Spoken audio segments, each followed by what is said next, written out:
Good morning, students. Good morning, ma'am. Good morning, ma'am. Good morning. Good morning, ma'am. Good morning. Okay, हमारी ये third class है. As you all know, first class में हमने introduction किया था. Second class में हमने advance tax और टीडीएस का डिफरेंस समझा था. उसके साथ में हमने उसकी डिपॉजिट्स के कुछ रूल समझे थे छोटे छोटे से. तो हम जहाँ पर हमने क्लोज की थी अपनी क्लास, वहीं से हम स्टार्ट करते हैं. 5 मिनट्स हम थोड़ा सा कॉन्सेप्ट पर फोकस करते हैं, फिर उसके बाद में हम डिटेल्स में जाएंगे. ठीक है, तो अभी हम कॉन्सेप्ट पर फोकस करेंगे. तो I need 100% of your attention. देखिए क्या होता है, हमने पिछली क्लास में सैलरी पे फोकस करके टीडीएस की बात की थी, पर मेरे पास में कुछ ऐसे डाउट्स आ रहे थे जिससे कि मुझे लगा था ये टीडीएस अभी भी लोगों को क्लियर नहीं हुआ है.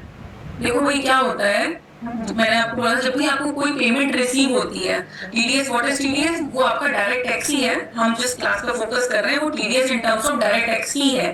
ठीक है, तो जब भी आपको कोई पेमेंट रिसीव होती है तब आपका टैक्स जो है वो डिडक्ट कर लिया जाता है, और आप जब अपनी रिटर्न फाइल करेंगे फाइनल, तब आपको क्रेडिट मिलेगा. ये सबको हमको समझ में आ गया. अब हम यहाँ पे कॉन्सेप्ट सुनते हैं, थोड़ा समझते हैं कि जब सैलरी की बात आती है तो आपको फॉर्म 16 मिलता है, उसमें आपका टीडीएस डिडक्ट किया होता है, और सैलरी की जो कॉस्ट टू कंपनी होता है उसमें वो क्या करते हैं कि आपका टोटल एनुअल इनकम जो आपकी होगी उस पर जो आपका टैक्स की लायबिलिटी बनेगी, if it is more then 10,000, again फिर से मैं बोलती हूँ, जो भी आपकी टोटल इनकम बनेगी, total income not from just salary but all the heads of income, आपको अपने एम्प्लॉयर को बताना होता है. वो आपकी सारी पूरी कैलकुलेशन करते हैं डिपेंडिंग कि आप कौन सी स्कीम ऑप्ट करना चाहते हो, न्यू स्कीम या ओल्ड स्कीम. उसके बेसिस पे क्या करते हैं, वो आपका टीडीएस डिडक्ट कर लेते हैं और आपको फाइनल पेमेंट दे देते हैं कि भाई आपका सोर्स से, जब आपकी इनकम सोर्स से ही वहीं पर आपके नाम पर आपके पेन के हेल्प से आपका टीडीएस डिडक्ट कर लिया जाता है और अगले मंथ की 7 तक डिपॉजिट कर दिया जाता है. वो एम्प्लॉयर करता है और आपके पास है फॉर्म 16 में एंड में डिटेल में वो दे देता है कि भाई देखो तुम्हारा मंथली मैंने हर बार जो भी टीडीएस डिडक्ट किया था उसकी डिटेल्स ये है, और जो सैलरी का ब्रेकअप है वो भी फॉर्म 16 में मेंशन होता है. अब मेरे से लोग पूछते हैं कि मैम मान लो हमारे एम्प्लॉयर ने हमारा टीडीएस डिडक्ट तो किया लेकिन डिपॉजिट नहीं किया तो क्या होगा. वो लोग ऐसा नहीं कर सकते, उसके रीजंस होते हैं, हम उस पर भी अभी थोड़ा सा लाइट डालेंगे और साथ में हमारा जो salary with respect to TDS उस पर भी चर्चा करेंगे. ठीक है, तो I need all your attention, just focus. क्या है, जैसे मान लीजिए ये हमारी कंपनी है, कंपनी या एलएलपी या फिर पार्टनरशिप फर्म या प्रोप्राइटरशिप, जहां पर भी जो भी बिजनेस एंटिटी है बेसिकली. ठीक है, यहाँ पर अगर मैंने आपको बोला कि किसके पास राइट होता है टीडीएस डिडक्ट करने का, if their turnover is more than 1 CR, तो उनकी लायबिलिटी है टीडीएस डिडक्ट करना. टर्नओवर की बात कर रही हूँ मैं. टर्नओवर कहते हैं किसको बेटा, सेल्स को. ठीक है, फिर उसके बाद में अगर उनकी ग्रॉस रिसीट्स, अगर वो प्रोफेशन में है और तो उनकी जो रिसीट्स हैं if it is more then 50 lakhs, तो वो आपका, उनके पास में लायबिलिटी है कि उनको आपका टीडीएस डिडक्ट करना ही पड़ेगा. वो कैसे करेंगे टीडीएस डिडक्ट, उनके पास होता है tin number. Is it different from PAN number? Yes. तो जो हमारा पेन नंबर होता है वो टिन नंबर से डिफरेंट होता है. मैम क्या इसके लिए हमको अलग से अप्लाई करना होता है? हाँ बिल्कुल होता है. 60-70 रुपए फीस होती है, और जिसके पास ऑलरेडी पेन है सेम वेबसाइट से आपको टिन नंबर भी इशू हो जाता है. ठीक है, तो उसमें कोई स्ट्रगल नहीं होता, but tin number is totally different. और सारे काम भी जो होते हैं वो इनकम टैक्स पोर्टल पे ही हो जाते हैं. कंटिन्यूटी हमारी होती है, उसमें लिंक जुड़े होते हैं ट्रेसेस वेबसाइट से. ठीक है, चलिए. तो हाँ जी, मुझे करेक्ट करने के लिए थैंक यू. फिर मैं आपको 10 का भी फर्क बताऊंगी, वैसे 10 नंबर भी कह सकते हैं इसको. ठीक है, 10 होता है. 10 आपके पास में जब आप फॉर्म भरते हैं, ये हमारा जो जब आप टीडीएस डिडक्ट करते हैं तो वो 10 नंबर वहाँ पे स्पेसिफाइड होता है. मतलब जो हमारी बिजनेस एंटिटी है उसका 10 नंबर लिखा होता है, आपका पेन नंबर लिखा होता है, और ऐसे जो है वो फॉर्म 281, जो फॉर्म 281, चालान 281 कह लीजिए आप उसे, चालान 281 हम उसे के नाम से उसमें डिपॉजिट करते हैं. अभी हम उसमें जाएंगे, थोड़ा सा रुकिए. तो मैंने आपको बोला कि जो भी आपकी बिजनेस एंटिटी है ठीक है, वो क्या उसका टर्नओवर 1 CR से ऊपर है, या ग्रॉस रिसीट्स, अगर वो प्रोफेशन में है तो रिसीट्स जो है 50 लाख से ऊपर, तो वो क्या करेंगी, आपका टीडीएस डिडक्ट करेंगी। उनके पास में उनको ही लायबल है कि भाई वो आपका टीडीएस डिडक्ट करें। अब लोग बोलेंगे कि मैम उन्होंने टीडीएस डिडक्ट कर लिया लेकिन मान लो पेमेंट नहीं किया तो क्या होगा? ऐसा नहीं हो सकता, क्योंकि जैसे मान लीजिए कोई कंपनी है और अगर उनको लायबिलिटी है कि वो टीडीएस डिडक्ट करने का है, जैसे मान लीजिए 1 लाख की पेमेंट करनी है और अगर वो पेमेंट नहीं करते हैं, मतलब ये है उनका टीडीएस जो उन्होंने डिडक्ट किया लेकिन पेमेंट नहीं की, तो जब वो अपने एक्सपेंसेस क्लेम करेंगे तो उसमें 30% जो है वो उनको डिसअलाउ हो जाएगा। ये जो अपना जो एक्सपेंस क्लेम करेंगे ऑब्वियसली वो आपको क्या कर रहे हैं, पेमेंट करेंगे। ये आप लोग हैं, ये मैं हूं, तो सबको पेमेंट की जा रही है। ये जो कंपनी है वो क्या क्या पेमेंट कर रही है, वो कहीं से कंसल्टेंसी ले रही है, कहीं से सैलरी की पेमेंट कर रही है, मतलब एम्प्लॉयमेंट सर्विसेज ले रही है, कहीं पे वो जो है कमीशन पे कर रही है। ठीक है, तो उन्होंने क्या किया, जब भी जिस मंथ में जब आपको पेमेंट करते हैं, सपोज आज हमारे पास जो डेट है वो 20 जून है, आज अगर वो हमारा टीडीएस डिडक्ट करेंगे, हमको पेमेंट करेंगे, ठीक है, तो उनकी लायबिलिटी है, किसकी लायबिलिटी है, कंपनी की, जो हमारी बिजनेस एंटिटी है उसकी लायबिलिटी है कि उसको next month 7th of next month को डिपॉजिट करना होता है टीडीएस। ठीक है, 20 जून को उन्होंने अगर डिडक्ट किया है तो उनको 7th ऑफ नेक्स्ट मंथ क्या हुआ, 7th जुलाई, उनको क्या करना पड़ेगा, यहाँ पे डिडक्ट जिस दिन भी आपने डिडक्ट किया है तो आपकी लायबिलिटी है 7th ऑफ नेक्स्ट मंथ तक डिपॉजिट करने की, किसकी, हमारी कंपनी की। ठीक है, जो भी बिजनेस यहाँ कंपनी अगर मैं कह रही हूँ उसका मतलब इसमें सब सारे इंक्लूड हो गए, एलएलपी, पार्टनरशिप, प्रोप्राइटरशिप, जिसकी भी लायबिलिटी बनती है टीडीएस डिडक्ट करने की, उसने टीडीएस डिडक्ट किया तो उसको 7th ऑफ नेक्स्ट मंथ तक डिपॉजिट करवाना होता है। अगर मान लीजिए वो नहीं करवाते हैं तो क्या होगा, तो भाई पहली बात तो ये होती है उनको 200 रुपीज पर डे के हिसाब से पेनल्टी देनी होती है, penalty in case of non deposit. ठीक है, तो अगर उनको 1 लाख रुपए उन्होंने टीडीएस डिडक्ट किया है, 1 लाख रुपीज किस सेवरल बोर्ड से, भाई उन्होंने कंसल्टेंसी की सर्विसेज ली तो उन्होंने टीडीएस डिडक्ट किया होगा, उन्होंने सैलरी की पेमेंट की है तो उन्होंने टीडीएस डिडक्ट किया, उन्होंने कमीशन जब कोई भी सर्विसेज ली उसमें कमीशन की पेमेंट की उसमें टीडीएस डिडक्ट किया होगा, उनका टोटल टीडीएस बनता है 1 लाख रुपीज का। उनको कब डिपॉजिट करवाने का है, उनको 7th of next month deposit करवाने का है, ये उनकी टीडीएस लॉ में लायबिलिटी है। ठीक है, अब उन्होंने टीडीएस डिपॉजिट नहीं करवाया तो पहला तो ये होता है कि भाई उनका ये हो गया 200 रुपीज पर डे का उनका लगता है पेनल्टी। कब लगता है, पहला तो पहले उनको करना क्या क्या होगा वो मैं बताती हूँ, इनकी प्रॉब्लम क्या है वो क्या है, और जो हमारे जिसका डिडक्ट हुआ है उसकी प्रॉब्लम क्या है, उस पर हम फोकस करते हैं। इन टर्म्स ऑफ टीडीएस, भाई जिसका टीडीएस डिडक्ट हुआ है उसके बारे में हमने पिछली क्लास में बात की थी, हम और स्पेशली फोकस किया था सैलरी वालों के लिए। जिसका टीडीएस डिडक्ट हुआ है उसको तो फॉर्म 16 में डिटेल में मिल जाएगा। अगर आपका टीडीएस डिडक्ट हुआ है तो वेल एंड गुड है, आपको नेक्स्ट मंथ में आप अपने पास फॉर्म 26 एएस में चेक कर सकते हो, form 26 as income tax portal पे आपको मिल जाएगा, मैं दिखा दूंगी आपको, फॉर्म 26 एएस में आप चेक कर सकते हो। ठीक है, आपको साल के एंड में ये आपको मिल जाएगा, मंथली आप चेक कर सकते हो कि भाई मेरा टीडीएस डिडक्ट हो रहा है। ठीक है, और फॉर्म 16 आपको ईयर एंड में मिलता है, उसमें आप चेक कर सकते हो। फॉर्म 16 वो आपका एम्प्लॉयर इशू करेगा, उसमें देख सकते हो आप, ट्रेसेस से भी डाउनलोड करके देख सकते हो कि आपका कितना टीडीएस जो है वो डिडक्ट हुआ है। ये फॉर्म 16 जो अपडेट होता है वो क्वार्टरली अपडेट होते हैं। हाँ, कई बार अभी बीच में अमेंडमेंट आई थी तो ईयरली अपडेट, पहले ईयरली होते थे फिर क्वार्टरली होने लगे। ठीक है, तो अभी मैंने इसमें बात की कि हमारा जो सैलरी पर्सन है जिसका या फिर जिसका टीडीएस डिडक्ट हुआ है वो कहाँ से अपना टीडीएस देख सकता है। ठीक है, फॉर्म 16 से। हाँ, वो तो एंड की बात हो गई। अभी मंथली आप देख सकते हो, जब भी आपका टीडीएस डिडक्ट होने के बाद जब वो डिपॉजिट करेगा तो ऑटोमेटिकली क्या होता है, आपके इनकम टैक्स पोर्टल में फॉर्म 26 एएस में शो हो जाएगा। ओके, अब जिसने आपका टीडीएस डिडक्ट किया है उसकी क्या प्रॉब्लम है, वो क्या क्या उसकी क्या क्या लायबिलिटी बनती है, उसको क्या क्या कंपल्शन है जो उसको लॉ फॉलो करने होते हैं। यहाँ पर क्या हो रहा था, उनका टोटल टीडीएस जो उन्होंने डिडक्ट किया था वो था 1 लाख रुपीज। ठीक है, 1 लाख रुपीज 22 जून को उन्होंने डिडक्ट कर लिया है। पूरे महीने का मतलब 1 जून से लेके 30 जून तक का उनका जो भी टीडीएस उनका होगा, टोटल टीडीएस उनको 7 जुलाई तक किसको डिपॉजिट करना है, गवर्नमेंट को डिपॉजिट करना है। ठीक है, कैसे डिपॉजिट करेंगे वो, एक करेंगे चालान, 281 नंबर एक चालान होता है, जो एडवांस टैक्स होता है वो, या सेल्फ असेसमेंट टैक्स होता है वो चालान 280 में डिपॉजिट होता है, और जो आपका टीडीएस होता है वो डिपॉजिट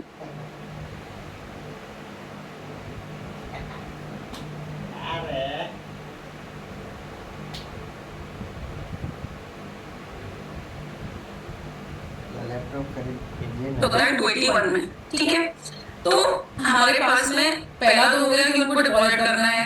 अब उन्होंने डिपॉजिट नहीं किया तो क्या होगा भाई, उनको 1.5% पर मंथ के हिसाब से क्या देना होता है, इंटरेस्ट। भाई 1% नहीं है, 1.5% है, 1.5% भी पर मंथ। और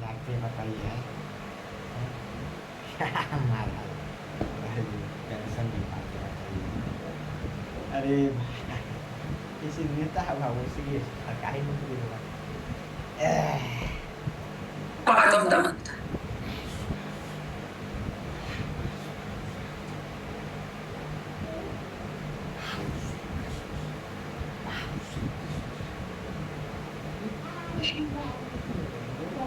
पहला, दूसरा उनको क्या करना होगा,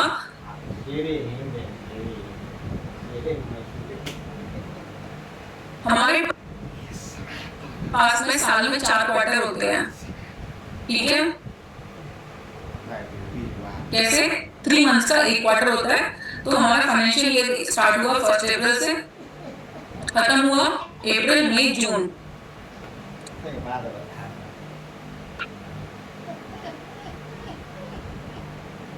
यहाँ पे मैं मन निकाल रही हूँ, थोड़ा सा स्पेस लेके डाल रही हूँ जिससे आपको क्लैरिटी बढ़ेगी।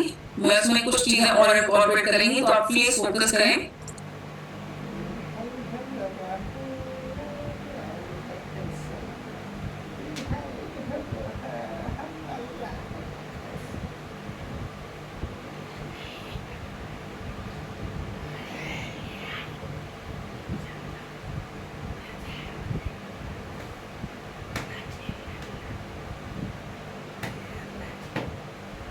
हमारे पास में 4 क्वार्टर है, April, 30 June, 1 July to 30 September,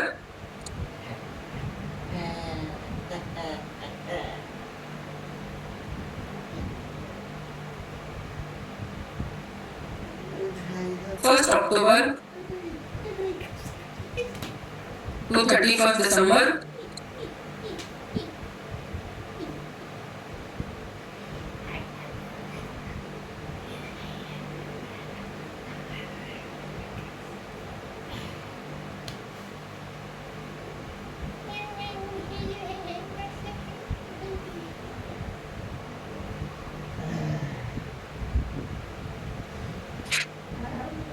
first January to 31 March. ठीक है, तो जो भी आपका टीडीएस डिडक्ट कर रहे हैं उनको भरना होता है एक क्वार्टर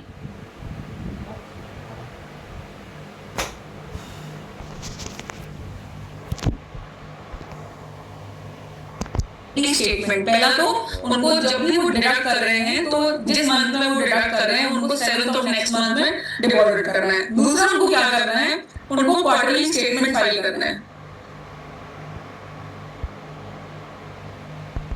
को 7th ऑफ नेक्स्ट मंथ में डिपॉजिट करना है। दूसरा उनको क्या करना है, उनको क्वार्टरली स्टेटमेंट फाइल करना है।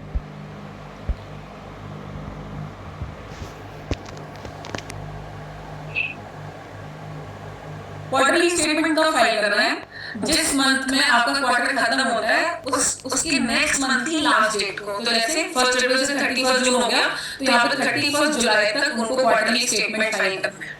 ठीक है, ये सेम वैसा ही है जैसा जीएसटी के केस में हो सकता है।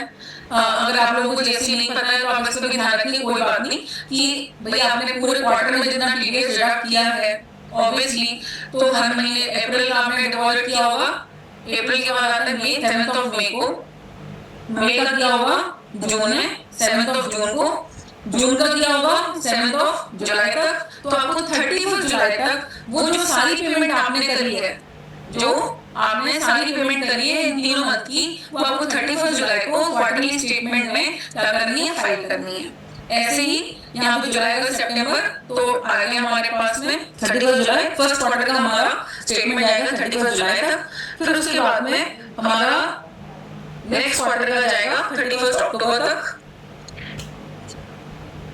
सितंबर के बाद हमारे पास में आता है 31 अक्टूबर, मतलब अक्टूबर आया तो 31 अक्टूबर।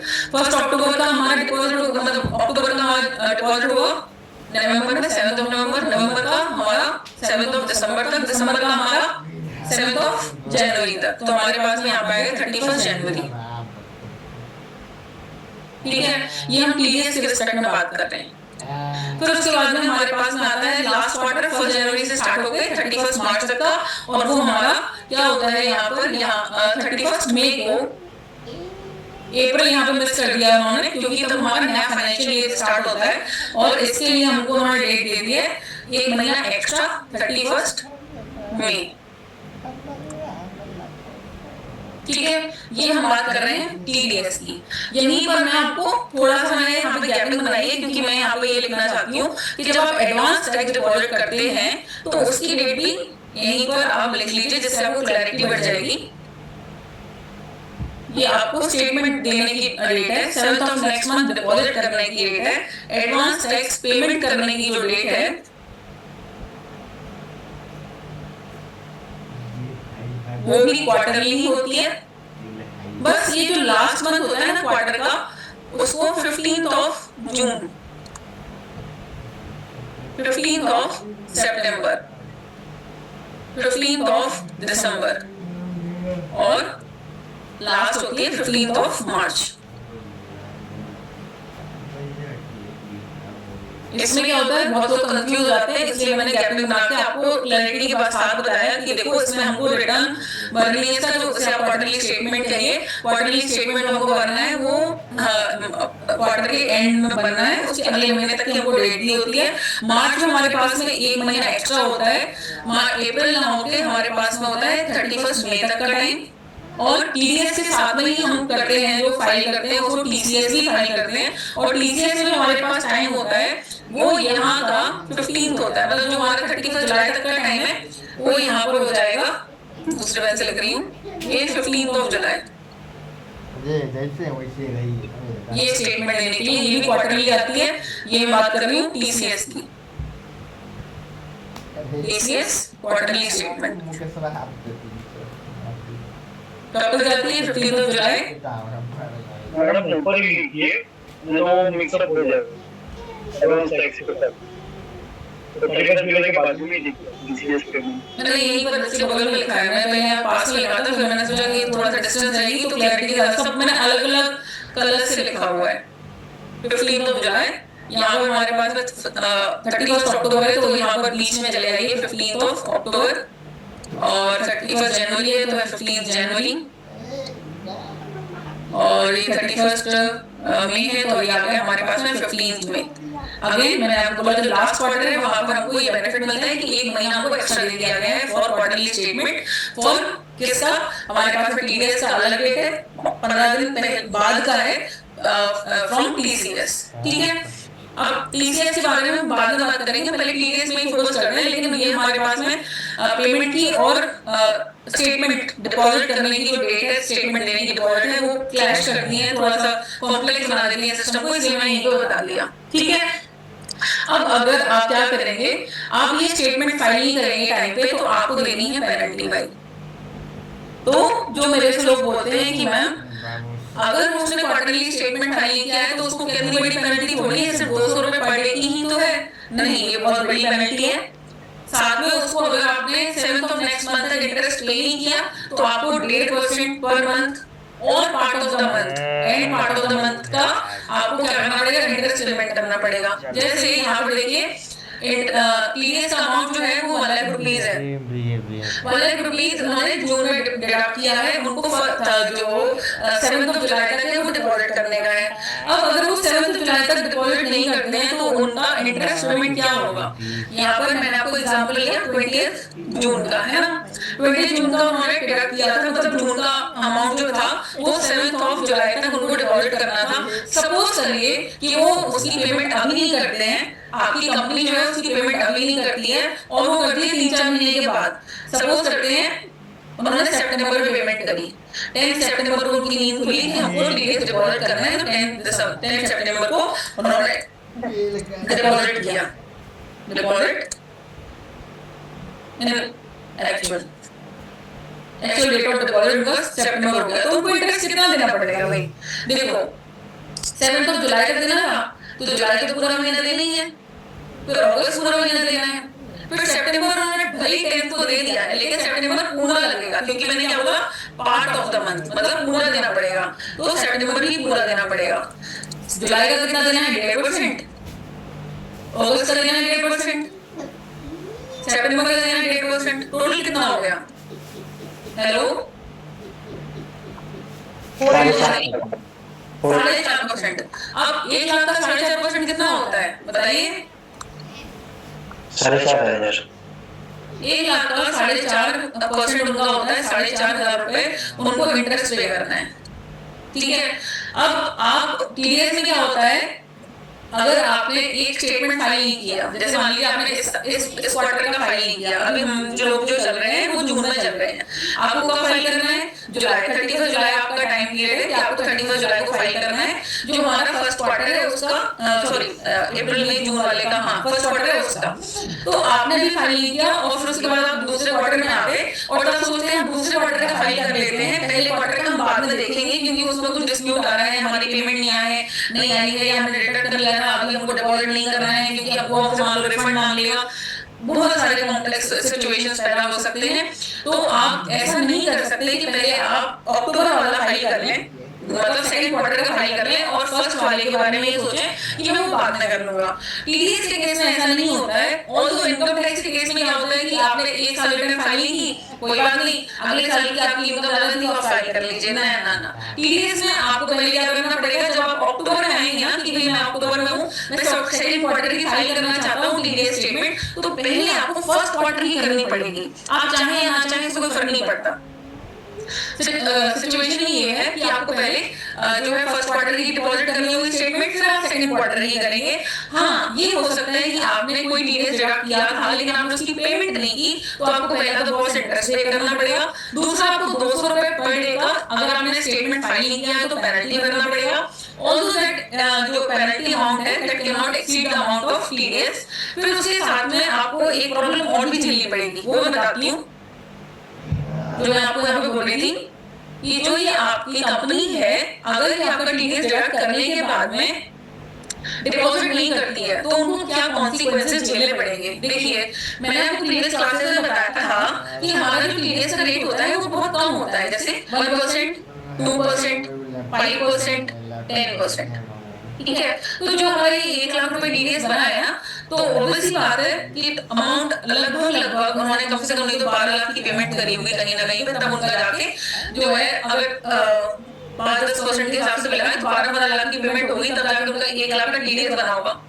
मोटा लगा लेते हैं, मतलब एक एग्जांपल के लिए कि 12 लाख की टोटल पेमेंट थी और उस पर 1 लाख का टीडीएस बना था, उसके लिए हम ये सारी चीजें सारा कॉम्प्लेक्स सिस्टम समझ रहे हैं कि हाँ भाई इनको इसका टीडीएस का डिपॉजिट करना है, फिर उसके बाद में उनको जो है वो पेनल्टी फेस करेंगे, इंटरेस्ट फेस करेंगे, दैट इज ओके।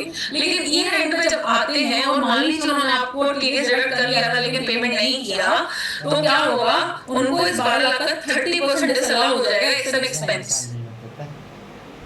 30% डिसअलाउ हो जाएगा एज एक्सपेंस।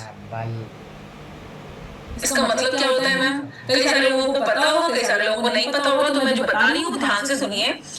जैसे आपका टीडीएस कौन लोग डिपॉजिट करते हैं, कौन लोग डिडक्ट करते हैं, वो करते हैं जो एक तरीके से बोल सकते हैं हाई इनकम अर्निंग पीपल हैं, हाई इनकम अर्निंग पर्सन्स हैं। जैसे company LLP partnership form depend करता है अपने टर्नओवर के बेसिस पे।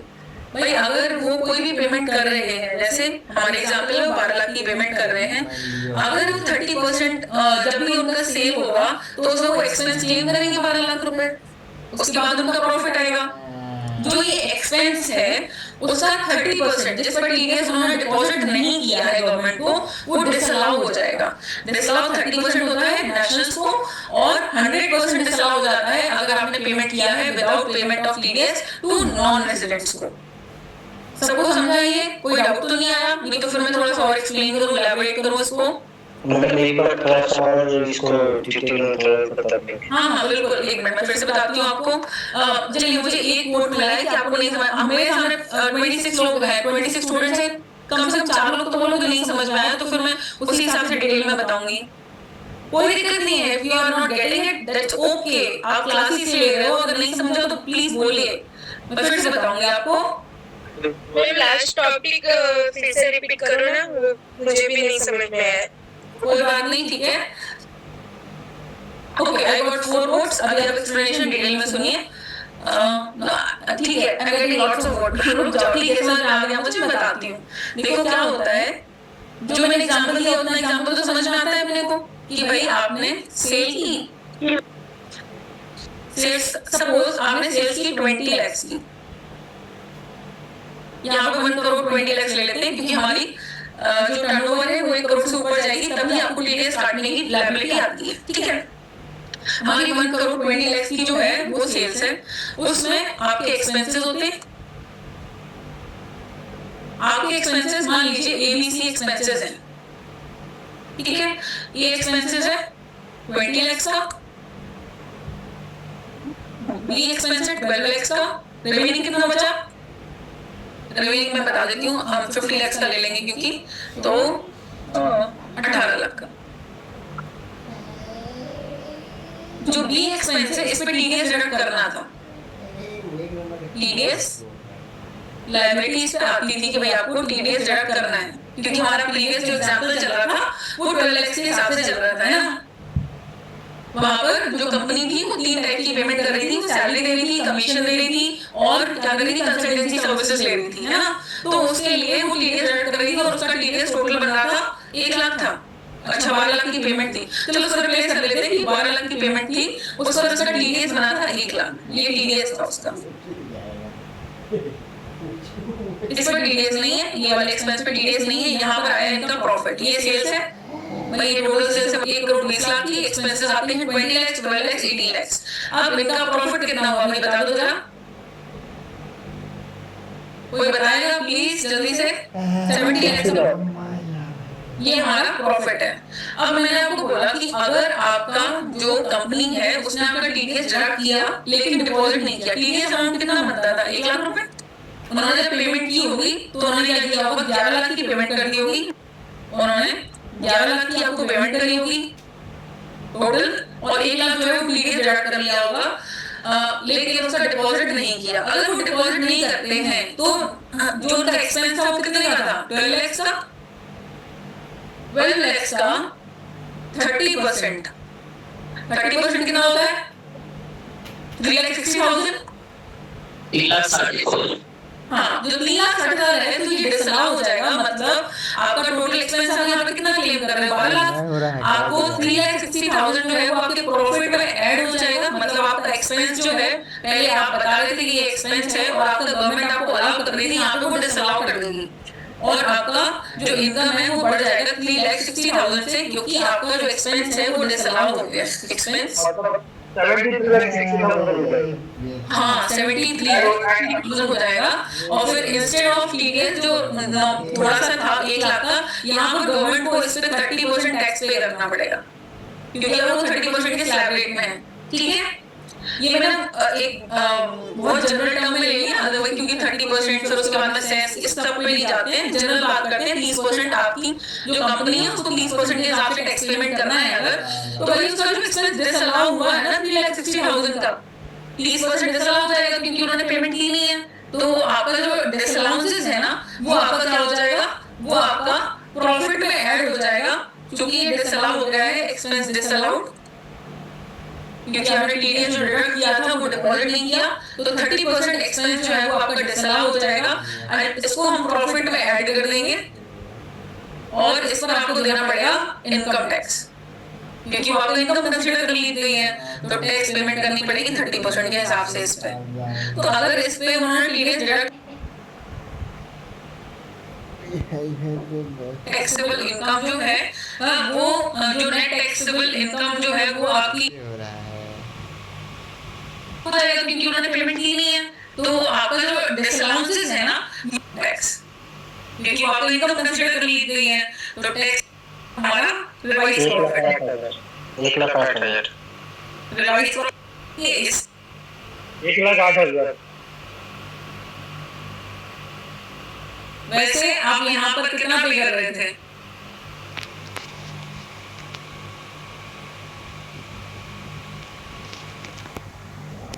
अगर किसी की पेमेंट नहीं आई है, मान लीजिए आपके फॉर्म 16 में शो नहीं हो रहा है कि आपके एम्प्लॉयर ने आपका टीडीएस डिडक्ट किया है, तो आपके पास में क्या रेमेडी है भाई? तब आप अपनी रिटर्न फाइल करने में डिले ना करें, टीडीएस को भूल जाएं और अपना जो भी आपका टैक्स बन रहा है उसको फाइल कर दें। जब भी आपका एम्प्लॉयर जो है वो टीडीएस पेमेंट करेगा गवर्नमेंट को, ऑटोमेटिकली आपके फॉर्म 26 में आ जाएगा, आप उसका बाद में रिफंड क्लेम कर सकते हो।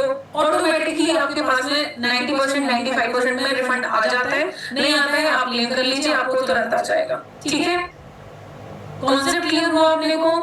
जी मैडम। Yes ma'am. मैं डाउट लेने के लिए 2-3 मिनट रुकी हूँ, फिर उसके बाद हम आगे बढ़ते हैं।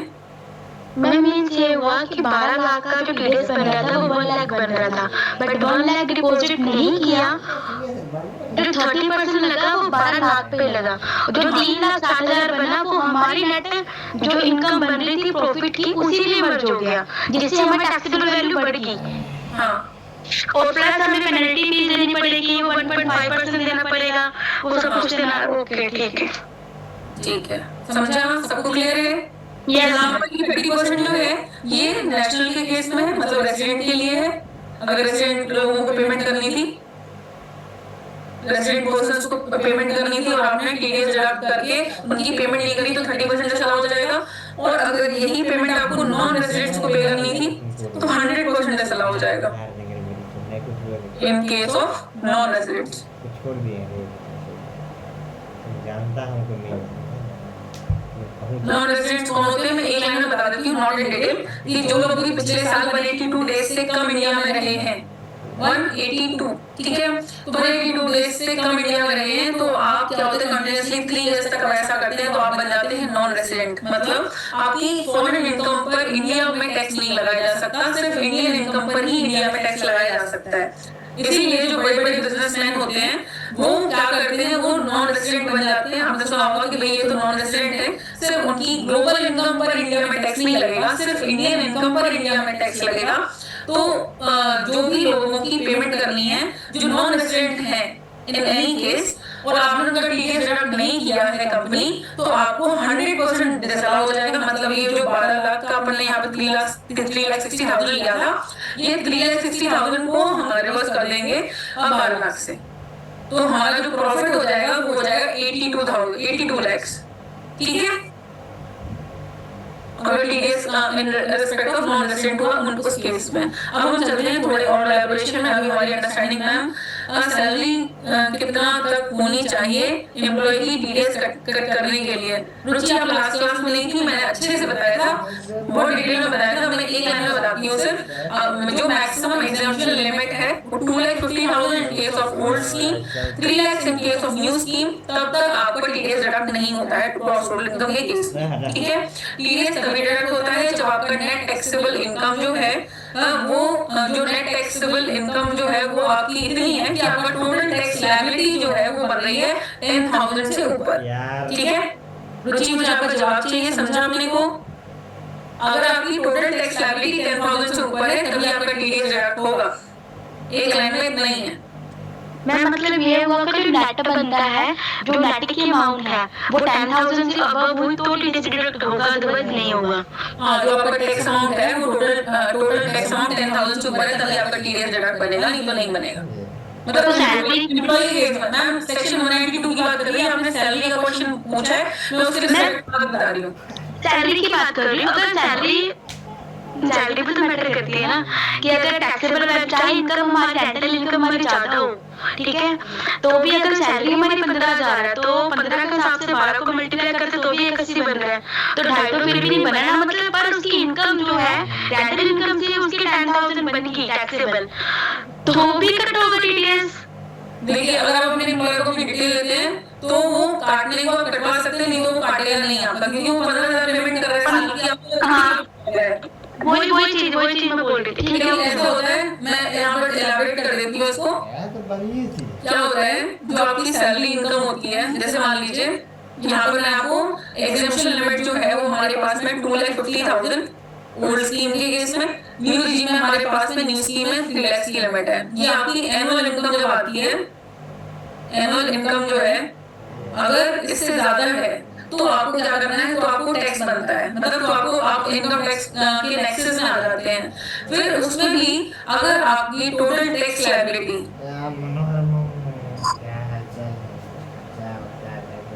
10,000 से ज्यादा है तब आपको अपना क्या करना है, तब आपको एडवांस टैक्स पेमेंट करना है।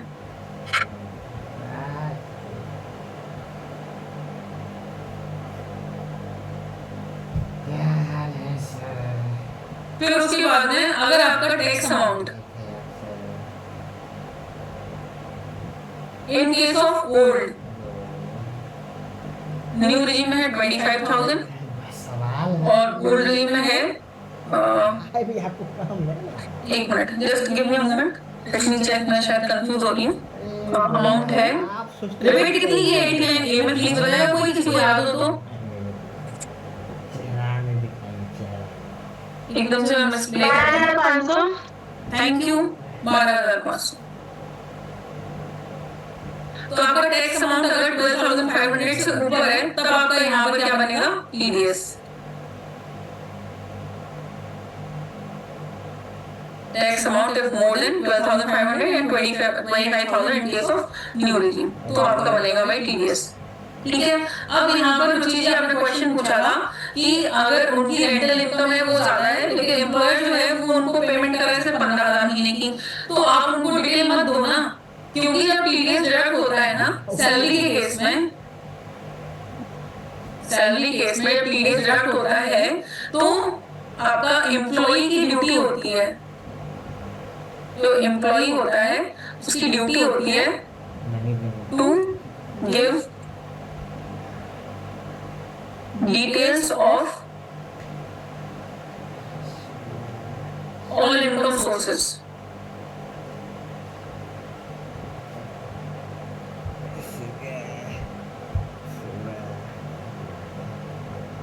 ठीक है, ऑल्दो सब लोग करते नहीं है,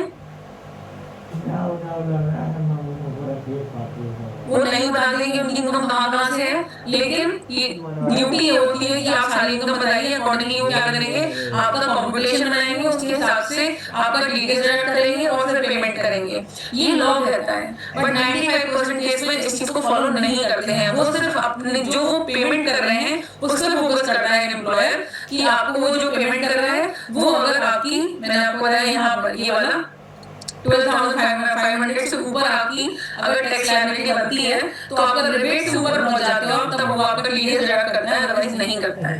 मैं मतलब ये हो गया कि सैलरी 15 ना करके सैलरी 30,000 होगी तो वो ऑटोमेटिकली 3,000 बन गया, तो ठीक है, ओके। मतलब वो उनको मैटर नहीं करता कि एम्प्लॉयज की जो इनकम है वो कहाँ से आ रही है, उनको मैटर नहीं करता है कि हम सैलरी कितनी पे कर रहे हैं और उनकी स्लैब रेट अगर अब जा रही है तो हम काटेंगे, अदरवाइज हम नहीं काटेंगे। ओके मैम, आपको पूरा समझ में आ चुका है। ठीक है, अब हम थोड़ा और इसको एलैबोरेट करते हैं और हम उसके लिए चलते हैं नोट्स पे जो मैंने आपके साथ में ऑलरेडी शेयर कर रखे हैं। यहाँ तक किसी को कोई डाउट है? No ma'am. No ma'am. चलिए हम चलते हैं आपके नोट्स पे जो आपके पास में ऑलरेडी हैं और उनसे हम थोड़ा सा और अपने कॉन्सेप्ट्स को और थोड़ा सा इलैबोरेट करते हैं, क्लियर करते हैं। आज हमारा प्रैक्टिकल पोर्शन में हम एक चालान देखेंगे और उसके बाद हम नोट्स पे आएंगे, ठीक है। कृष्णा जी बोल रहे हैं अभी जो नंदिनी ने बोला था उसको रिपीट कर दीजिए। नंदिनी ने ये बोला कि भाई आपकी टैक्स लायबिलिटी जो है वो 12,500 या फिर 25,000 न्यू स्कीम है, ज्यादा आती है तभी आपका एम्प्लॉयर जो है वो आपका टीडीएस डिडक्ट करता है, अदरवाइज वो आपका टीडीएस जो है वो डिडक्ट नहीं करता है, ठीक है।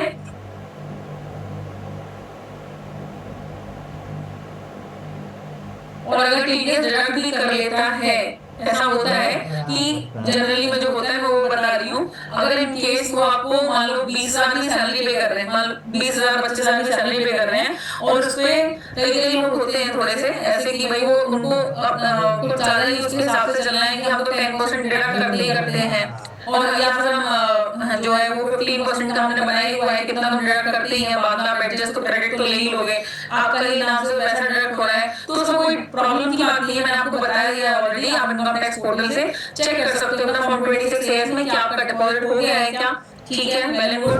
और वो आपको बाद में क्लेम क्रेडिट करने के लिए और एडजस्ट करने के लिए क्रेडिट मिल ही जाएगा, या फिर आप बाद में उसका रिफंड भी ले सकते हो, तो कोई प्रॉब्लम नहीं है। बट जो लॉ कहता है वो मैंने बता दिया है कि जब तक आपकी टैक्स लायबिलिटी जो है वो 12,500 in case of old scheme और न्यू स्कीम के हिसाब से 25,000 से ऊपर नहीं बनती है, आपका टीडीएस आपका एम्प्लॉयर डिडक्ट नहीं करेगा।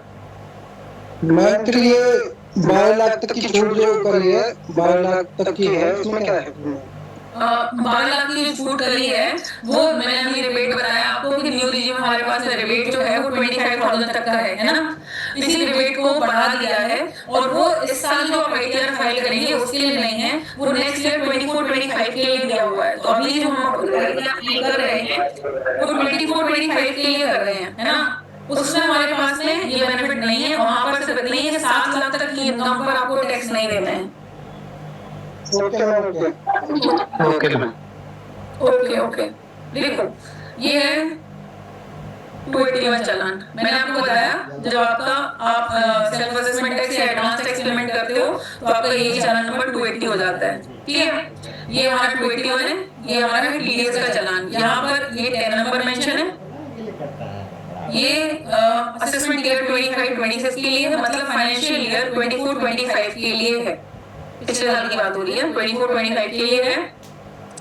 भाई उन्होंने टीडीएस टीसीएस डिडक्ट किया है 194I सेक्शन में किया है। जब मैं आपको पेमेंट बता रही थी कि आपकी कंपनी जो है वो आपको पेमेंट कर रही है, वो आपको रेंट कमीशन पेमेंट कर रही है, सैलरी पेमेंट कर रही है, तो जब वो डिपॉजिट करती है ना तो डिपॉजिट वो कैसे करती है, वो इकट्ठा डिपॉजिट नहीं करती कि 1 लाख रुपए सीधे डिपॉजिट कर दिया, ऐसा नहीं होता है। उनको चालान डिपॉजिट करने होते हैं, अलग अलग सेक्शन में स्पेसिफाइड करना होता है कि उन्होंने किसके रिस्पेक्ट में, कौन सी पेमेंट के रिस्पेक्ट में टीडीएस डिडक्ट किया है। यहाँ पर नेचर ऑफ पेमेंट जो है वो 194I है, 194I मतलब सेक्शन नंबर मैंने बोला 194I, यहाँ पर उसको शॉर्ट फॉर्म में क्या है 94I, वन इन्होंने काट दिया, ठीक है। ये रेंट की पेमेंट है, रेंट की पेमेंट के रिस्पेक्ट में टीडीएस डिडक्ट किया हुआ है और डिपॉजिट किया हुआ है। 3500 उन्होंने जो है वो क्या किया है, डिपॉजिट किया हुआ है और नेट बैंकिंग के थ्रू किया हुआ है। ये सिम जो होता है ये हमारा बैंक की रेफरेंस नंबर के लिए होता है। बैंक ने सेंट्रल बैंक ऑफ इंडिया से पेमेंट की हुई है, 5 जुलाई को पेमेंट की हुई है, 5 जुलाई मतलब ये होगा जून का। हेलो, ये लास्ट ईयर जून का है जो अगले महीने की 7 तारीख से पहले डिपॉजिट कर दिया है उन्होंने, मतलब 5 जुलाई को उन्होंने इसकी पेमेंट कर दी है। और बीएसआर कोड बैंक के रिस्पेक्ट में, चालान नंबर बैंक के रिस्पेक्ट में और टेंडर डेट कि भाई किस डेट को डिपॉजिट किया है बैंक के रिस्पेक्ट में, ठीक है। ये हमारे लिए वही डेट आगे जो ऊपर ही लिखी हुई थी, ये ब्रेकअप डिटेल्स दी हुई है कि भाई उन्होंने जो डिडक्ट किया होगा ना 3500 पेमेंट ऑफ रेंट, उसको उन्होंने डिपॉजिट कर दिया और बता दिया कि हमने ये टीडीएस टैक्स डिडक्ट किया है, जिसको हमने पेमेंट कर दिया है 5 जुलाई को for the month of June. समझा आपने को? Yes ma'am. ओके, चलो आगे बढ़े। एक minute, I am getting continuous messages. Repeat कर दो ना प्लीज। क्या फिर से बोले प्लीज? एक बार रिपीट कर दो ना मैम फिर। हाँ बिल्कुल करती हूँ मैं। मेरे यहाँ जिनकी सैलरी 50,000 है उनके पास ये ऊपर है कि उन्हीं का टीडीएस डिडक्ट करते हैं तो सही है या नहीं। सर मुझे आकृष्टा जी आपकी बात मुझे ये समझ में आई है कि मेरे यहाँ पे जिसकी सैलरी 50,000 है उनके ऊपर उन्हीं का टीडीएस डिडक्ट करते हैं तो सही है नहीं। तो हाँ ठीक है, 50,000 उनकी मंथली अगर पेमेंट है तो उनका साल का कितना पेमेंट हो गया, 6 लाख हो गया ना, तो उनका टीडीएस बनता है। चलो हाँ जी, हम आगे बढ़े, फिर से इसको रिपीट कर रहे हैं। वैसे किसने बोला था रिपीट करने के लिए? मैंने बोल रहा था। ओके, शुक्र, सुनिए ध्यान से। ये चालान नंबर जो है वो 281 है। ये आप इनकम टैक्स पोर्टल से पेमेंट कर सकते हैं। आपको चूज करना होता है कि आप कौन सा पेमेंट करना चाहते हैं। अगर आप इनकम टैक्स पेमेंट करते हैं सेल्फ असेसमेंट फॉर्म में, एडवांस टैक्स में, तो ये आपका होता है चालान नंबर 280। लेकिन आप अगर टीडीएस डिपॉजिट करते हैं तो ये चालान नंबर है 281। ठीक है, यहाँ पर जो डिपॉजिट कर रहा है वो अपना टैक्स नहीं दे रहा है, वो किसी दूसरे का टैक्स दे रहा है। वो किसका टैक्स दे रहा है? ठीक है, यहाँ पर जो टैक्स डिपॉजिट कर रहा है वो अल्टीमेटली उसकी लायबिलिटी है सिर्फ डिपॉजिट करना।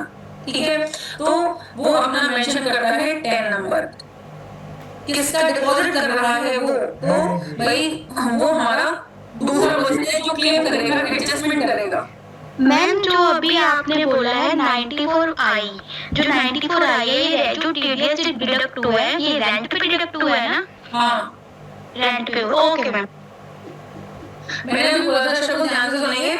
मैंने आपको बोला था कि जब भी कोई पेमेंट करनी होती है, मतलब जब भी कोई पेमेंट करनी होती है, आपका एम्प्लॉयर मतलब आप जो कंपनी है वो टीडीएस डिडक्ट करती है। ठीक है, जब वो टीडीएस डिडक्ट करती है तो 7th ऑफ नेक्स्ट मंथ तक उसको डिपॉजिट करना है। मैंने बोला ये आपकी जो पेमेंट है ये for the month of June है। जून में उन्होंने पेमेंट की होगी, जिसको उन्होंने जुलाई में 5th ऑफ जुलाई मतलब 7th ऑफ नेक्स्ट मंथ के पहले उन्होंने क्या किया, टीडीएस डिपॉजिट किया है। तो 7th ऑफ जुलाई को उन्होंने टीडीएस की पेमेंट कर दी है। कितने अमाउंट की? 35,000 की। कौन से सेक्शन में पेमेंट की? वो उन्होंने सेक्शन क्यों इम्पोर्टेंट है कि किस चीज की इम्पोर्टेंट की है, मतलब किस पर्टिकुलर इनकम सोर्स के रिस्पेक्ट में पेमेंट हो रही है वो स्पेसिफाई करना जरूरी है। मैं नेक्स्ट क्लास में आपको इनकम टैक्स पोर्टल पे शो दिखाऊंगी कि देखो जब भी आप किसी टीडीएस की पेमेंट करते हैं तो आपको चालान वाइज करनी होती है। हर आपको सेक्शन नंबर स्पेसिफाई करने होते हैं कि ये पेमेंट 192 के रिस्पेक्ट में है तो वो सैलरी रहेगी 92 के रिस्पेक्ट में, वहाँ पे 92। ये यहाँ पे जो नेचर ऑफ पेमेंट है वो 94I लिख के 192 लिख के आएगा। ये रेंट के रिस्पेक्ट में है इसलिए 194I जो है वो रेंट के लिए सेक्शन है इनकम टैक्स एक्ट में, तो यहाँ पर 94I लिखा हुआ है। बस 3500 रेंट के रिस्पेक्ट में पेमेंट हुई है, उसका ये चालान रिसीट है, बस और कुछ भी नहीं। मैम मीन्स ये हुआ कि जितने भी हमें डिपॉजिट करने हैं, जो भी हमारे कंपनी के एक्सपेंस है वो पर्टिकुलर जो सेक्शन है सेक्शन के अकॉर्डिंग ही डिपॉजिट होंगे वो चालान 7 तारीख से पहले। बिल्कुल सही बात। ओके मैडम, ये किसका पेमेंट जमा हुआ है उसका माधवलाल कुलकर्णी जो है वो नाम है क्या, जिसका टीडीएस है, उसका पैन नंबर वगैरह फिर वो उसकी जरूरत नहीं है। एक मिनट रुकिए, ये मैं आपको डिटेल में बताऊंगी नेक्स्ट क्लास में, जब मैं आपको इनका मैं कोशिश करूंगी कि इसी पर्टिकुलर क्लाइंट का मैं आपको वो भी दे पाऊं डिटेल की। देखो आप 26AS में भी देख सकते हो, जब आपकी पेमेंट होती है आपका टीडीएस डिडक्ट होता है और डिपॉजिट होता है तो आपको फॉर्म 26AS में कैसे दिखता है। मैम जो इनकम टैक्स के जितने भी सेक्शन है वो सेक्शन की अगर पीडीएफ मिल जाए तो इजी हो आपको उसकी करने की जरूरत नहीं है। इनकम टैक्स पोर्टल में ऑटोमेटिकली सेक्शन नंबर के साथ में उनके पर्टिकुलर हेड भी दिए होते हैं, 194I के साथ में रेंट पेमेंट लिखा होगा। मैम पर उसको मतलब फाइंड करने के लिए हमें कैसे करना पड़ेगा? फाइंड करने के लिए हमारे पास टैग नंबर तो होना चाहिए ना, हमारे पास तो नहीं है ना। कोई बात नहीं, मैं आपको वेबसाइट का लिंक दे देती हूँ, आप पढ़ना चाहें पढ़ सकते हैं। ठीक है, हाँ please ma'am. Okay ma'am. Sandeep ji बिल्कुल नेक्स्ट क्लास में हम ट्रेसेस पर ही जाएंगे। ठीक है, ट्रेसेस जो है वो ऑफिशियल वेबसाइट है for the purpose of TDS by income tax department. हाँ जी बोलिए। आज मुझे वैसे ना वो जो आपको नोट्स दिए थे उसका कुछ क्वेश्चन कवर करना था, बट हमने डाउट सेशन थोड़ा बीच में ज्यादा ले लिया, तो वो स्टार्टिंग के जो मुझे 3 पेजेस कवर करने थे वो हो नहीं पाए। नेक्स्ट क्लास में हम कंटिन्यू करेंगे। मैम वो एक पूछना था, बेसिस का जो है मतलब कैसे फॉर्म 16 और फॉर्म 16 में डाउनलोड करने का उसका कोई पीडीएफ है मतलब साइट के ऊपर? अरे आप इसको डायरेक्ट कर सकते हो, इनकम टैक्स पोर्टल पे लॉगिन करो, इनकम टैक्स पोर्टल पे जाके आप फॉर्म 26 AS पे चले जाइए, वहां से आपको ट्रेसेस का लिंक मिल जाएगा, ट्रेसेस पे आप डायरेक्टली भी जा सकते हैं, लॉगिन कर सकते हैं, फिर लेफ्ट हैंड साइड में आपको मिल जाएगा फॉर्म 16 डाउनलोड करने के लिए। नहीं, उसका कोई मतलब ये कहाँ पे जाने का वैसा कुछ पीडीएफ है अवेलेबल साइट के ऊपर? उसका कोई पीडीएफ कैसे जाने, वो मैं तो आपको प्रैक्टिकल करके दिखाऊंगी ना। मैं मुझे जानना है कि अगर आप बैंक टीडीएस डिपॉजिट 1 मिनट में नहीं किया तो हमें कैसे कंप्लेन करें, कंप्लेन करने का तो आपको सिर्फ इतना कर सकते हो, ग्रेडियंट्स में डाल सकते हो, बाकी और आपका टीडीएस डिपॉजिट नहीं किया तो और कुछ नहीं कर सकते आप। मैम एक चीज हेलो। हाँ जी, आप पूछिए। मैम जैसे कि आपने पिछले में बताया था कि एडवांस टैक्स, तो जैसे कि हम एडवांस टैक्स में जमा कर दिया, 3 बार जमा कर दिया, फिर बाद में हमें क्या पता चला हमारी 3 मतलब 9 महीने हम प्रॉफिट में रहे, बाद में हम लॉस में चले गए मैम। लॉस में चले जाने के बाद हम उस जो हमने जमा करा है टीडीएस, जो एडवांस टैक्स जमा करा वो हम रिफंड ले सकते नहीं ले सकते? बिल्कुल ले सकते हैं, कोई प्रॉब्लम ही नहीं है उसमें। तो उसमें कैसे लेंगे, कुछ बात बताओगे आप? तो टीडीएस जमा लेने के लिए पहले तो वो ऑटोमेटिकली आ जाता है आपके पास में, और अगर नहीं आता है तो आप उसमें वेबसाइट पर ही, मैं जब टीडीएस लॉगिन करके आपको सब कुछ बताऊंगा ना, उसी टाइम को मुझे याद दिलाना, वहीं पे बता दूंगी आपको, नेक्स्ट क्लास में पोर्टल पे ही होंगे, ठीक है? ठीक है। दूसरा में जैसे कि हमने टीडीएस ज्यादा जमा कर दिया किसी का गलती से, तो जैसे हमें करना था 3500 रुपए और हमने कर दिया 4000 गलती से, तो उसका क्या कर सकते हैं मैम? कुछ नहीं होगा, अगर आपने डिडक्ट किया था 3500 लेकिन डिपॉजिट कर दिया 4000, हाँ मतलब 500 रुपए है ना वो आपकी पॉकेट से चले गए, तो एडजस्ट कर सकते हो, कोई दिक्कत नहीं है, ये भी हम आगे की क्लास में कवर करेंगे। ठीक ओके मैम, ओके ठीक है, थैंक यू। हमारे पास क्या है, वैरायटी ऑफ स्टूडेंट्स हैं, कोई रॉ से भी है, कोई एडवांस में भी है, मतलब कोई ऑलरेडी अकाउंटेंट भी है, तो हम सबको लेके चलते हैं, इसलिए हम बेसिक से एडवांस तक जाते हैं, थोड़ा सा धीरे स्लो पेस। ओके हाँ जी, प्लीज पूछें। मैडम जैसे हॉस्पिटलिटी इंडस्ट्री में क्या होता है, मेक माई ट्रिप या अगोड़ा का जो बिल्स आते हैं, ठीक है, मेक माई ट्रिप का जैसे बिल्स जो आते हैं, ठीक है, होटलियर को एज अ होटलियर अकाउंटेंट को, तो उसमें टीडीएस वो नहीं देते हैं, वो सिर्फ रॉ अमाउंट देते हैं कि उनका इतने का बिलिंग हुआ है। जैसे मान लीजिए वो 4000 का बिल हुआ, ठीक है, तो 4000 के ऊपर वो टीडीएस, तो मान लीजिए उनके साथ मेरा अगर बिजनेस मेरा 12 लाख या 10 लाख रुपए का साल का हो रहा है, ठीक है, तो वो टीडीएस तो उनको काटना चाहिए क्योंकि वो पेमेंट हमको दे रहे हैं, कमीशन ले रहे हैं अपना, तो वो टीडीएस अगर नहीं काटते हैं तो इन केस में हम लोग क्या कर सकते हैं? वो टीडीएस नहीं काटते तो उससे आपको प्रॉब्लम की जरूरत नहीं है, वो उनकी प्रॉब्लम है, आपकी पेमेंट आपके पास आ गई ना। अगर आपका टीडीएस डिडक्ट हुआ है तो आपकी प्रॉब्लम ये होनी चाहिए कि उन्होंने डिपॉजिट किया या नहीं, और अगर उन्होंने आपका टीडीएस डिडक्ट नहीं किया तो वो आपकी प्रॉब्लम नहीं है। अगर रिवर्सल हुआ, उन्होंने आपका टीडीएस डिडक्ट ही नहीं किया तो वो आपकी प्रॉब्लम नहीं है। अगर मान लीजिए जैसे रिवर्स हो गया कि मुझे उनको पेमेंट करना है तो टीडीएस काट के पेमेंट करना है, ठीक है, तो उनका बिल आया मेरे पास 31 को, 7 तारीख तक अंदर मैं टीडीएस उनका अभी जैसे 2% है टीडीएस काटना, तो टीडीएस और टीसीएस दोनों 2% काटेंगे या सिर्फ टीडीएस काटेंगे? टीडीएस काटेंगे खाली बस। Okay, thank you. जैसे मैम उस केस में टीसीएस रिवर्स भी तो होता है ना? टीसीएस रिवर्स भी होता है। एक्चुअल में क्या होता है कि कई बार अकाउंटेंट्स को ना इस चीज में कंफ्यूजन होती है कि टीडीएस डिडक्ट करना है कि टीसीएस डिडक्ट करना है कि दोनों करना है, वो अपने हिसाब से कुछ भी पेमेंट कर देते हैं, लेकिन हमारे पास में पोर्टल में इस चीज को बहुत अच्छे से इसके लिए फैसिलिटी दी हुई है कि आप क्रेडिट को एडजस्ट कर सकते हैं। जैसे पार्टी में अगर टीडीएस नहीं काटता, टीडीएस डिपॉजिट नहीं करता, उस केस में हमारा टीडीएस बन रहा है तो हम पार्टी से मतलब लाइन अप करके मतलब जो होता है हम टीसीएस जमा कर सकते हैं, जो टीसीएस पार्टी से करो, टीडीएस अलग है, टीसीएस अलग है, पहली बात, क्योंकि दोनों के इसको इस तरीके से समझो, टीडीएस जो है वो आप तब डिडक्ट करते हो जब आप किसी को पेमेंट कर रहे हो, ठीक है, टीसीएस वो है जब आपको पेमेंट मिली है, दोनों चीजें अलग अलग हैं। हम टीसीएस को भी यहाँ पे ना मर्ज नहीं करते हैं, नहीं तो बाकी सारे लोगों को बहुत प्रॉब्लम होगी। जब हमारी 5 क्लासेस हो जाएंगी ना फिर मैं टीसीएस लेके आऊंगी और उसके स्टेटमेंट पे भी हम बात करेंगे। आज मैंने बस इतना कहा है कि भाई हमारे पास में जो क्वार्टरली स्टेटमेंट आता है टीडीएस का, उससे 15 दिन पहले आता है टीसीएस का, बात खत्म। अभी इतना ही जानो बस, और कुछ नहीं। Okay ma'am, thank you. Okay. क्या है कि हमारा टैक्सेशन सिस्टम बहुत कॉम्प्लेक्स है। सेल्फ असेसमेंट टैक्स के पहले ही हमसे टीडीएस, टीसीएस, एडवांस टैक्स इतने सारे वो करवाते हैं कि कॉम्प्लेक्स हो जाता है माइंड। मैम जैसे आपने टीडीएस रेट चार्ट बताया था 1%, 2%, 5%, 10%, ये जो परसेंटेज है ये कब कितने पे कट होती है और कौन डिडक्ट करता है? जैसे क्या बात है जी, हम आगे क्लासेस में क्या कर लेंगे, अभी आप में से एक लाइन सुनना चाहती है तो ओके मैम, ठीक है। ठीक है। चलिए, see you all in the next class, take care, bye bye, happy Sunday, enjoy, thank you ma'am, thank you. Ma'am have a good day, bye.